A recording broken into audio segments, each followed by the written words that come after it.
হাজার মুসলিম উম্মাহকে দুনিয়া থেকে নিস্তনাবুদ করে দিয়েছে।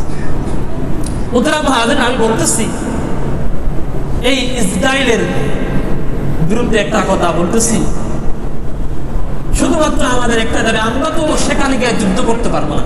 আমরা কি সেখানে গিয়ে যুদ্ধ করতে পারবো? এই সম্বল আমাদের আছে আর আমাদের ট্রেনিং আছে। আমরা এমনি রাস্তাঘাটে জেহাদ জেহাদ জেহাদ চাই, জেহাদ করে বাঁচতে চাই, এ স্লোগান দিই। জেহাদের ময়দানে যদি খুঁজে কাউকে পাওয়া যায়, জেহাদের ময়দানে খুঁজলে কাউকে পাওয়া যায় না। মুহতারাম হাজিরিন, আমরা তো গিয়ে এখানে যুদ্ধ করতে পারবো না। তা আমরা কি করতে পারবো? আমাদের দুইটা কাজ। একটা কাজ হলো, ইসরায়েলের যত পণ্য আছে, ইসরায়েলের যত পণ্য আছে, সাবান হতে ধরে, টেম্পো হতে ধরে, খাবার জাতীয় হতে ধরে, যত পণ্য আছে সবগুলাকে আমাদের এড়িয়ে চলতে হবে। সবগুলাকে আমাদের কি করে চলতে হবে? এড়িয়ে চলতে হবে। সবগুলাকে আমরা কিনবো না। যখন আমরা কিনবো না, তার অর্থের দিক থেকে তাদের ঘাটতি চলে আসবে। কারণ আমরা যদি ইসরায়েলি পণ্য বাংলাদেশে যদি 1 লক্ষ টাকা ডেলি যদি বিক্রি হয়, তাহলে তারা 1 লক্ষ টাকা তারা পাচ্ছে। 1 লক্ষ টাকা তারা পাচ্ছে। তারা 1 লক্ষ টাকা দিয়ে আরো অনেক কিছু করতে পারছে। একটা বোমা তৈরি করতে পারছে, একটা অস্ত্র তৈরি করতে পারছে। তাহলে আমাদের 1 লক্ষর কাজ হলো, ইসরায়েলি যত পণ্য আছে এই পণ্যগুলাকে এড়িয়ে চলতে হবে। সকলে বলে ইনশাআল্লাহ। ইনশাআল্লাহ আমি ইসরায়েলি পণ্যকে আজ থেকে ক্রয় করবো না। ইনশাআল্লাহ বলেন না? ইনশাআল্লাহ আমি আজ থেকে ইসরায়েলি পণ্য ক্রয় করবো না, কিনবো না, আমাদের বাসা নিয়ে যাবো না। কিন্তু আমি যদি ইসরায়েলি পণ্য আমি যদি নিয়ে না যাই, তাহলে তাদের কাছে টাকার ঘাটতি চলে আসবে, টাকার ঘাটতি চলে আসবে। দ্বিতীয় নম্বর কাজ হলো আমাদের জন্য দোয়া করতে হবে। রমজান মাস, পবিত্র রমজান মাস, আল্লাহর কাছে দোয়া করতে হবে। আরে ভাই, দেখলে ঠান্ডা চলে আসে।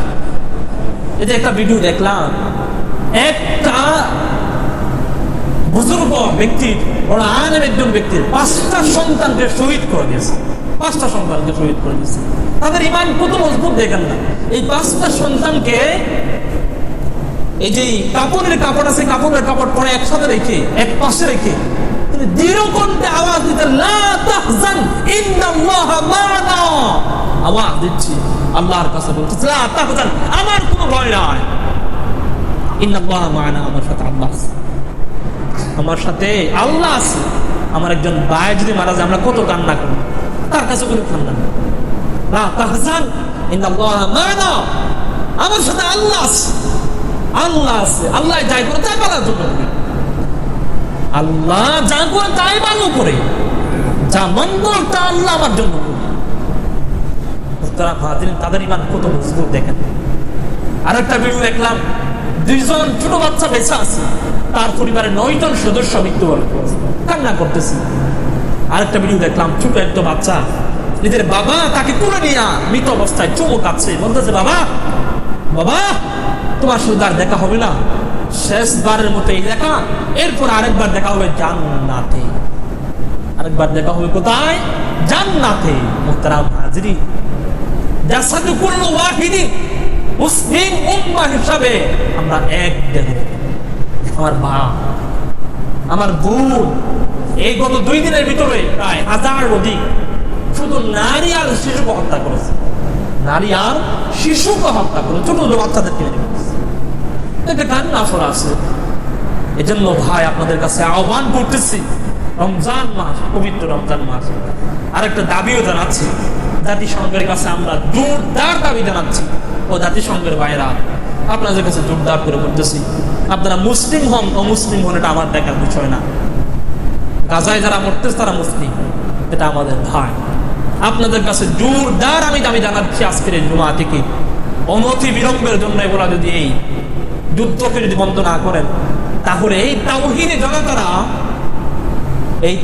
জনতা নারে তাকবীরের স্লোগান যদি রব্বে কারীম যদি কবুল করে, এই পুরা জাতিসংঘ না, পুরা আমেরিকা না, পুরা ইসরায়েল না, আল্লাহ রাব্বুল আলামিন 1 সেকেন্ডের ভিতরে কোন বললে ফায়াকুন হতে দেরি হবে না। কথা বলেন ঠিক কিনা?